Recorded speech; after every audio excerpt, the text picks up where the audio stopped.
Shri Mahatapasvi YouTube ಚಾನಲ್ಗೆ ಸ್ವಾಗತ. ಈಗಾಗಲೇ ನಿಮಗೆ ತಿಳಿಸಿರುವ ಹಾಗೆ ಕಾಶಿ ಯಾತ್ರೆಯ ಮಾಹಿತಿ ನಿಮಗಾಗಿ ಸಿದ್ಧವಾಗಿದೆ. ಆತ್ಮೀಯ ಬಂಧುಗಳೇ, ಯಾವುದೇ ಯಾತ್ರೆ, ಪ್ರವಾಸ ಅಥವಾ ಪ್ರಯಾಣಕ್ಕೂ ಮೊದಲು ಪೂರ್ವ ಸಿದ್ಧತೆ ಎನ್ನುವುದು ಪ್ರಮುಖವಾಗಿ ಬೇಕಾಗುತ್ತದೆ. ಹಾಗಾಗಿ ನೀವು ಕಾಶಿ ಯಾತ್ರೆಗೆ ಹೋಗುವ ಮುನ್ನ ಅನೇಕ ಪೂರ್ವ ಸಿದ್ಧತೆಗಳನ್ನು ಮಾಡುವುದು ಅತ್ಯಂತ ಅವಶ್ಯಕವಾಗಿರುತ್ತೆ. ನೀವು ಮೊದಲು ಯಾವ ಮಾರ್ಗವಾಗಿ ಪ್ರಯಾಣ ಮಾಡುವಿರಿ ಎನ್ನುವುದನ್ನು ಮೊದಲು ನೀವು ನಿರ್ಧಾರ ಮಾಡಿ. ಅಂದರೆ ವಿಮಾನ ಮಾರ್ಗವಾಗಿಯೋ ಅಥವಾ ರೈಲು ಮಾರ್ಗವಾಗಿಯೋ ಎಂಬುದನ್ನು ನೀವು ಮೊದಲು ನಿರ್ಧರಿಸಬೇಕು. ವಿಮಾನ ಪ್ರಯಾಣದಲ್ಲಿ ಬೆಂಗಳೂರಿನಿಂದ ಕೇವಲ 2 ಗಂಟೆಯಲ್ಲಿ ನಾವು ವಾರಣಾಸಿಯನ್ನು ಅಂದರೆ ಕಾಶಿಯನ್ನು ತಲುಪಬಹುದು. ಅದೇ ರೈಲಿನ ಪ್ರಯಾಣವಾದರೆ 3 ದಿನಗಳ ಕಾಲ ಪ್ರಯಾಣವನ್ನು ಕ್ರಮಿಸಿದ ನಂತರ ನಾವು ಕಾಶಿಯನ್ನು ತಲುಪಬಹುದು. ಹಾಗಾಗಿ ಪ್ರಯಾಣದ ಮಾರ್ಗವನ್ನು ಮೊದಲು ಸರಿಯಾಗಿ ನಾವು ನಿರ್ಧರಿಸಿಕೊಳ್ಬೇಕಾಗಿದೆ.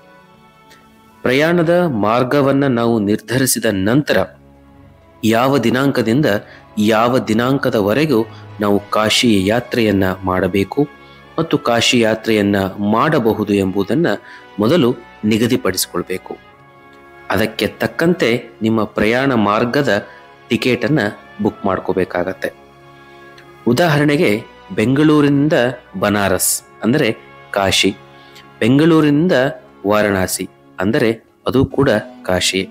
ಹಾಗಾಗಿ ಬೆಂಗಳೂರಿನಿಂದ ನೀವು ಕಾಶಿಗೆ ವಿಮಾನ ಮಾರ್ಗವಾಗಿ ಪ್ರಯಾಣ ಮಾಡಲು ಇಚ್ಛಿಸಿದರೆ ಕನಿಷ್ಠ ಒಬ್ಬರಿಗೆ 5,000 ರಿಂದ 7,000 ರೂಪಾಯಿಗಳ ಟಿಕೆಟ್ ಒಂದು ಕಡೆ ಪ್ರಯಾಣಕ್ಕೆ ತಗಲತ್ತೆ.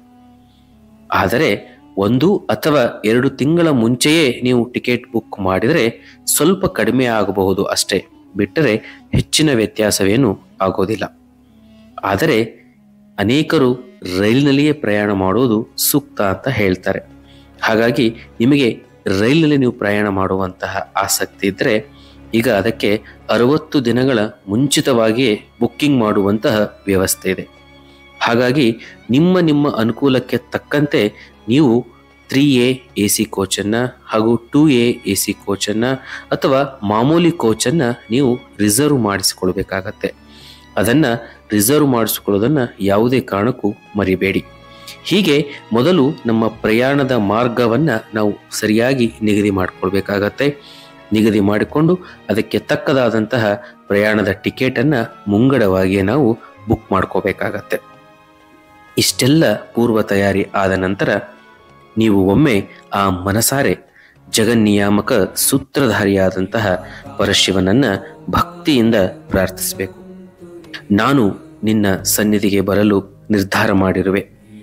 ಯಾವುದೇ ತೊಂದರೆ, ಅಡ್ಡಿ, ಆತಂಕಗಳು ಬರದಂತೆ ನಿನ್ನ ದರ್ಶನಕ್ಕೆ ನನ್ನನ್ನು ಕರೆಸಿಕೋ ತಂದೆ ವಿಶ್ವನಾಥ ಎಂದು ಭಕ್ತಿಯಿಂದ ಮೊದಲು ನಾವು ಸಂಕಲ್ಪಪೂರ್ವಕ ಪ್ರಾರ್ಥನೆಯನ್ನು ನಾವು ಸಲ್ಲಿಸಬೇಕು.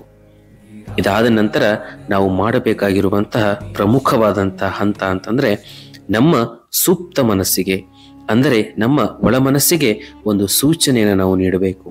ಏನು ಸೂಚನೆ ಅಂತಂದರೆ, ನಾನು ಅಂದರೆ ಈ ದೇಹ ಮತ್ತು ನನ್ನ ಮನಸ್ಸು, ನನ್ನ ದೇಹದ ಮತ್ತು ನನ್ನ ಮನಸ್ಸಿನ ಆರೋಗ್ಯ ತುಂಬ ಚೆನ್ನಾಗಿದೆ. ನನಗೆ ಯಾವುದೇ ರೀತಿಯಾದಂತಹ ರೋಗ ರುಜಿನ ತಾಪತ್ರಯಗಳು ಕೂಡ ಇಲ್ಲ. ನಾನು ಕಾಶಿಯ ಯಾತ್ರೆಯನ್ನು ಅತ್ಯಂತ ಯಶಸ್ವಿಯಾಗಿ ಮತ್ತು ಆರೋಗ್ಯದಾಯಕವಾಗಿ ನಾನು ಪೂರೈಸ್ತೇನೆ ಅಂತ ಹೇಳಿ ನಿಮ್ಮ ಸುಪ್ತ ಮನಸ್ಸಿಗೆ ನೀವು ಒಂದು ಸೂಚನೆಯನ್ನು ಕೊಡಬೇಕು. ಇದರಿಂದ ನಿಮ್ಮ ಆ ಸುಪ್ತ ಮನಸ್ಸಿನಲ್ಲಿ ಒಂದು ಗಟ್ಟಿಯಾದಂತಹ ನಿರ್ಧಾರ ಬರುತ್ತೆ.